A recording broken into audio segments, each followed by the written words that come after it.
नमस्कार। YouTube के target plus channel में आप सभी का स्वागत है। रीजनिंग के कैलेंडर के चैप्टर में पिछले वीडियो में हमने कुछ चर्चा की थी और उसी को आगे बढ़ाते हुए आज हम सेकंड टाइप लेते हैं। तो आज हम पढ़ते हैं कैलेंडर में किसी एक निश्चित डेट का वार दे रखा होता है और उसके बाद की या पहले की किसी डेट का वार अगर हमें पूछा जाता है तो उसको हम कैसे ज्ञात करेंगे। जैसे कि इसका एग्जाम्पल लेते हैं।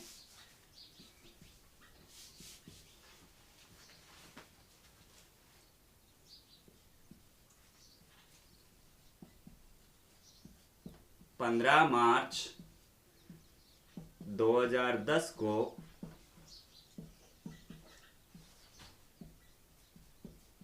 सोमवार हो तो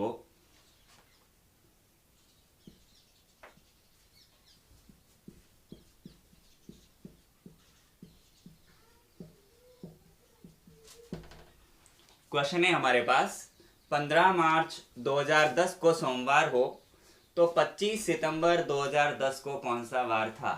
यानी कि 15 मार्च 2010 को सोमवार था या नहीं था हमें मानना है और इसी डेट को सोमवार मानते हुए हमें ज्ञात करना है कि 25 सितंबर 2010 को कौन सा वार था। ये क्वेश्चन कई बार एग्जाम में पूछा जाता है।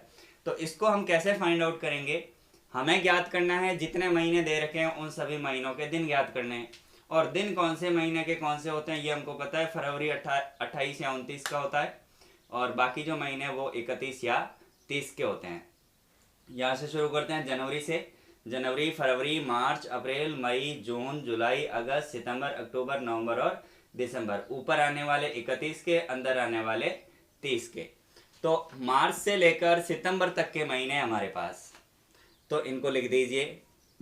मार्च, अप्रैल, मई, जून, जुलाई, अगस्त और सितंबर। अब मार्च कितने दिन का होता है। मार्च होता है 31 दिन का, लेकिन पूरा महीना हमारे पास नहीं है। 15 मार्च के बाद वाले काउंट करने हैं तो 31 में से 15 दिन छोड़ दीजिए। तो मार्च के कितने दिन बचे, 16। अप्रैल 30 का, मई 31 का, जून 30 का, जुलाई 31 का, अगस्त 31 का और सितंबर महीना पूरा नहीं है। 25 सितंबर तक ही काउंट करना है। तो 25 सितंबर तक कितने दिन हुए, 25 ही हुए। अब इनको हमें सप्ताह में बदलना है तो सप्ताह में बदलने के लिए हम भाग देंगे 7 का और उसके बाद हम लिखेंगे शेषफल।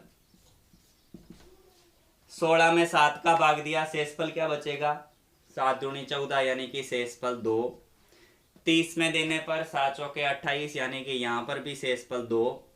फिर 31 में 3, 30 में 2, 31 में 3, फिर 31 में 3 और 25 में 7 का भाग देने पर शेषफल बचेगा 4। अब इन शेषफल सभी का योग ज्ञात करना है। 4 और 3 7 और 3 10 और 2 12 और 3 15 और 2 17 और 2 19। योगफल शेषफल का जब 7 से ज्यादा होता है तो वापस उसको सप्ताह में बदल दीजिए यानी कि 7 का भाग दे दीजिए। अब 19 में 7 का भाग देंगे तो शेषफल क्या बचेगा, शेषफल बचेगा 5। अब इस 5 को जोड़ना या घटाना होता है। जोड़ेंगे कब और घटाएंगे कब, पिछले वीडियो में हमने बात की थी। पहले की तारीख का वार दे दिया जाए, बाद का पूछा जाए तो प्लस करेंगे और बाद का दे दिया जाए और पहले का पूछा जाए तो माइनस करेंगे। तो यहाँ मार्च का दिया हुआ है और सितंबर का पूछा है यानी कि बाद का पूछा है तो क्या करेंगे, प्लस करेंगे। तो सोमवार प्लस कितने दिन करें, 5 दिन करें तो कौन सा वार मिलेगा हमको, सोमवार में 5 दिन जोड़ने पर वार आएगा शनिवार। तो 15 मार्च 2010 को सोमवार हो तो 25 सितंबर 2010 को कौन सा वार होना चाहिए, शनिवार होना चाहिए। इसका एक एग्जांपल और लेते हैं।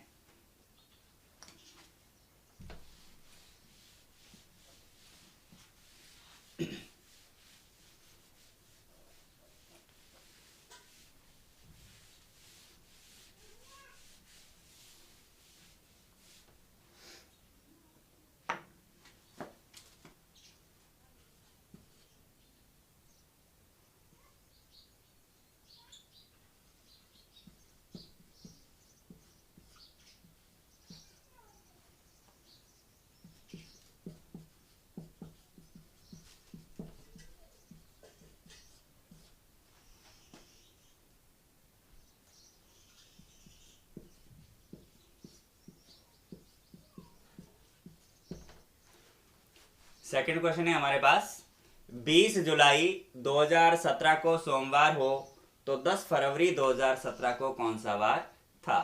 अब यहाँ बाद की तारीख का वार दे दिया और पहले की तारीख का वार पूछा है, इसका मतलब शेषफल को माइनस करना है। अब शेषफल ज्ञात करेंगे तो सेम प्रोसेस है, उल्टा पूछा है, बस इतना ही फर्क है। महीने कहाँ से कहाँ तक है हमारे पास, फरवरी से लेकर जुलाई तक, तो लिख दीजिए फरवरी से जुलाई, फरवरी, मार्च, अप्रैल, मई, जून, जुलाई। 10 फरवरी से लेकर 20 जुलाई तक काउंट करना है। तो फरवरी के 28 या 29 दिन होते हैं, लीप वर्ष में 29 होते हैं, सामान्य वर्ष में 28 होते हैं। तो यहाँ फरवरी 2017 है, 17 सामान्य वर्ष है, यानी कि फरवरी कितने की होगी, 28 की होगी। इसमें 10 दिन छोड़ने हैं, तो फरवरी के कितने दिन बचे, 18, मार्च के 31, अप्रैल के 30, मई के 31, जून 30 और जुलाई कहाँ तक है, 20 जुलाई तक है, यानी कि 20 दिन। इनको सप्ताह में बदलना है, यानी किसका भाग देंगे, 7 का भाग देंगे। तो 18 में 7 का भाग दिया, शेषफल क्या बचेगा, शेषफल बचेंगे 4। 31 में देने पर शेषफल कितने बचेंगे, 3, 30 में 2, 31 में 3, 30 में 2 और 20 में 6।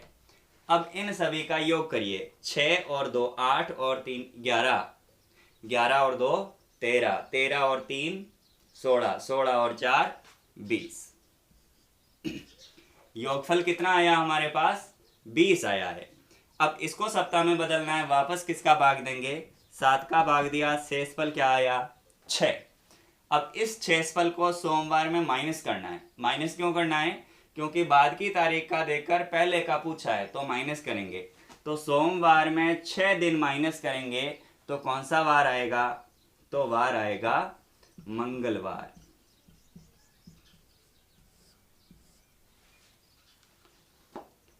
अब इसी टाइप में थोड़ा सा अगर दूसरे टाइप में क्वेश्चन पूछा जाए, जैसे कि नेक्स्ट क्वेश्चन लेते हैं हम।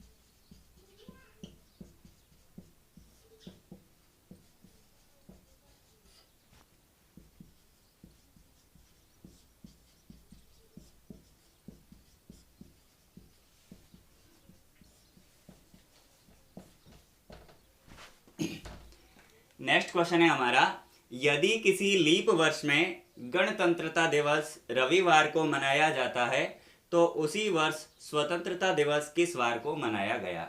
अब इस क्वेश्चन में हमें पूछा लीप वर्ष। अब वर्ष कोई भी हो, लीप वर्ष का मतलब यह हुआ कि फरवरी के दिन जो है उसमें हमको काउंटिंग करनी है लीप वर्षों की, यानी कि 28 या 29। तो लीप वर्ष लिखा है, मतलब फरवरी कितने का मानेंगे हम, 29 का मानेंगे। बाकी लीप वर्ष हो या सामान्य वर्ष हो, उसमें दिनों की महीने के जो दिन होते हैं उसकी गणना में कोई भी अंतर नहीं है, केवल फरवरी है, वो लीप वर्ष है तो 29 है, सामान्य वर्ष है तो 28 है। अब लिखा गणतंत्रता दिवस रविवार को मनाया गया, इसका मतलब गणतंत्रता दिवस का मतलब है 26 जनवरी को रविवार था। और उसी वर्ष यानी कि वर्ष से में स्वतंत्रता दिवस किस वार को मनाया गया, ये पूछा है हमको।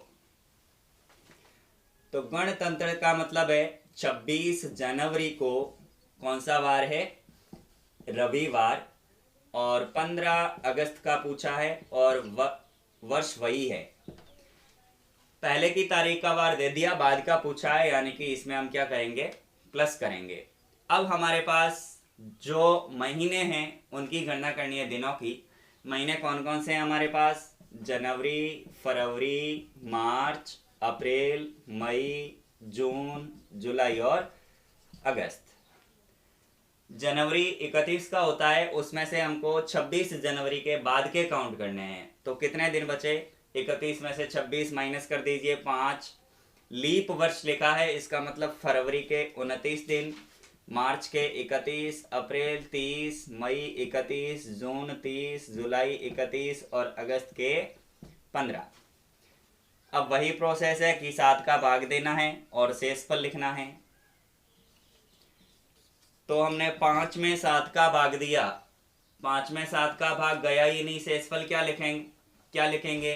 तो 5 में 7 का भाग नहीं जा रहा है, इसका मतलब शेषफल 5 खुद ही है। 29 में 7 का भाग दिया, शेषफल 1। 31 में 3, 30 में 2, 31 में 3, 30 में 2, 31 में 3 और 15 में 1। अब इनका योगफल कितना हुआ? 5 और 1 6, 6 और 3 9 और 2 11 और 3 14 और 2 16 और 3 19 और 1 20। 20 में भाग किसका देंगे? 20 में भाग देंगे 7 का। शेषफल क्या बचेंगे? 6 बचेंगे। प्लस करें कि माइनस? पहले का दे दिया, बाद का पूछा है तो प्लस करेंगे। तो रविवार में 6 दिन जोड़ेंगे तो कौन सा वार मिलेगा? शनिवार। तो इस हिसाब से 15 अगस्त को कौन सा वार होना चाहिए? शनिवार होना चाहिए।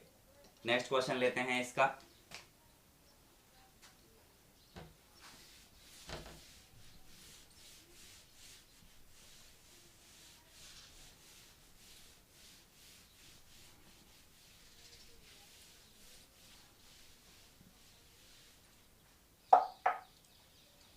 तो नेक्स्ट क्वेश्चन है हमारा, यदि हरि का जन्म 15 अप्रैल 2012 को हुआ और उस दिन गुरुवार था, यानी कि 15 अप्रैल 2012 को कौन सा वार था? गुरुवार था।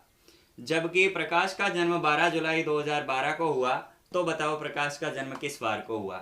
यानी कि हमें प्रकाश का जन्मदिन ज्ञात करने के लिए 15 अप्रैल 2012 को गुरुवार मानते हुए 12 जुलाई 2012 का वार ज्ञात करना है। तो महीने कौन कौन से हमारे पास? अप्रैल से लेकर जुलाई तक, अप्रैल, मई, जून और जुलाई। 15 अप्रैल 2012, अप्रैल होता है 30 का, इसमें से कितने दिन छोड़ने? 15 दिन छोड़ने, यानी कि अप्रैल के कितने दिन बचे? 15 बचे। मई के 31, जून 30 और जुलाई के 12। इसमें भाग देना है हमें 7 का। तो 15 में 7 का भाग दिया, शेषफल क्या बचेगा? 15 में 7 का भाग देने पर शेषफल 1, 31 में 3, 30 में 2 और 12 में 5। इनका योग करेंगे 5 और 2 7, 7 और 3 10, 10 और 1 11। इनका योगफल कितना आया है? 11 आया है। अब 11 में हमको भाग देना है 7 का, तो 7 का भाग देने पर शेषफल क्या बचेगा? 4। अब इसको प्लस करें कि माइनस करेंगे? अप्रैल का दे रखा है और जुलाई का पूछा है, यानी कि क्या करेंगे? प्लस करेंगे। तो गुरुवार प्लस कितने दिन करेंगे? 4 दिन प्लस करेंगे। तो गुरुवार के 4 दिन बाद कौन सा वार होगा? शुक्रवार, शनिवार, रविवार और सोमवार। तो कौन सा वार आएगा प्रकाश का जन्मदिन? प्रकाश का जन्मदिन आया सोमवार। इसी प्रकार से ऐसा कोई भी डेट दे रखी होती है और उसी वर्ष में, यानी कि 6 महीने, 7 महीने, 8, 10, यानी कि 1 साल से कम का जो अंतर होता है, तो उसको हम ये महीने लिखेंगे, उसके दिन लिखेंगे और उनको काउंट करके 7 का भाग देंगे तो ज्ञात कर सकते हैं। और अवधि यदि 1 साल से अधिक की हो तो उसमें ये ज्ञात करने इस प्रकार से ज्ञात नहीं करेंगे, उसकी अलग विधि है, उसको पढ़ेंगे हम अगले वीडियो में।